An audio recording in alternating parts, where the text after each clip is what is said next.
Cockroach आंदोलन, cockroach जनता party या आंदोलनाबाबत सध्या एकच मोठा प्रश्न आहे. हे आंदोलन यशस्वी झाले की फसले? आणि याच प्रश्नाभोवती सध्या चर्चा सुरू आहे. कॉकरोच हे नाव ऐकताच बहुतेकांच्या डोळ्यासमोर एक कीटकाची प्रतिमा उभी राहते.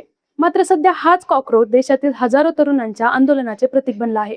नमस्कार, मी गायत्री तांगडे आणि तुम्ही पाहताय राष्ट्रभूमी. सोशल मीडियावर सुरू झालेली कॉकरोच जनता पार्टी अर्थात CJP आता दिल्लीच्या जंतर मंतर पर्यंत पोहोचली असून बेरोजगारी, नीट पेपर लीक आणि परीक्षा व्यवस्थेतील कथित गैरव्यवहारांविरुद्ध तरुणांचा आवाज बनत आहे. या आंदोलनाची सुरुवात अभिजित दिपके यांनी सोशल मीडियाच्या माध्यमातून केली. काही दिवसातच मोठ्या प्रमाणात विद्यार्थी आणि युवक या मोहिमेशी जोडले गेले. आंदोलनकर्त्याचे म्हणणे आहे की व्यवस्थेकडून दुर्लक्षित केल्या जाणाऱ्या सामान्य तरुणांचे प्रतिनिधित्व करण्यासाठी कॉकरोच हे प्रतीक निवडण्यात आले. 6 जून रोजी दिल्लीतील जंतर मंतर येथे या आंदोलनाचे पहिले मोठे सार्वजनिक प्रदर्शन पाहायला मिळाले. देशातील विविध राज्यातून विद्यार्थी, स्पर्धा परीक्षा देणारे उमेदवार आणि युवक या आंदोलनात सहभागी झाले. अनेक आंदोलनकर्त्यांनी कॉकरोचचेच मुखवटे घातले होते, तर काहींनी हातात पुस्तके आणि तिरंगा घेऊन सहभाग नोंदवला.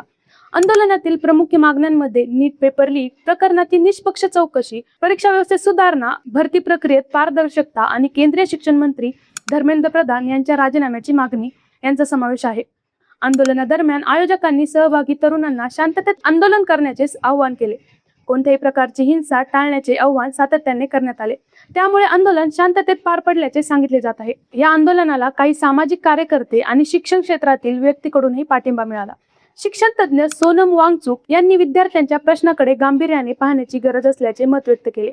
मात्र पुन्हा तोच प्रश्न, हे आंदोलन यशस्वी झाले की फसले? सध्या याबाबत मिश्र प्रतिक्रिया समोर येत आहेत. एका बाजूला समर्थकांचे म्हणणे आहे की या आंदोलनामुळे बेरोजगारी, पेपर लीक आणि परीक्षा व्यवस्थेतील त्रुटींवर पुन्हा राष्ट्रीय स्तरावर चर्चा सुरू झाली आहे. सोशल मीडियापासून रस्त्यापर्यंत विद्यार्थ्यांचा आवाज पोहोचला आहे, हेच मोठे यश मानले जाते. तर दुसरीकडे काही टीकाकारांचे म्हणणे आहे की सोशल मीडियावर मोठा पाठिंबा असूनही प्रत्यक्ष मैदानात अपेक्षापेक्षा कमी गर्दी दिसली.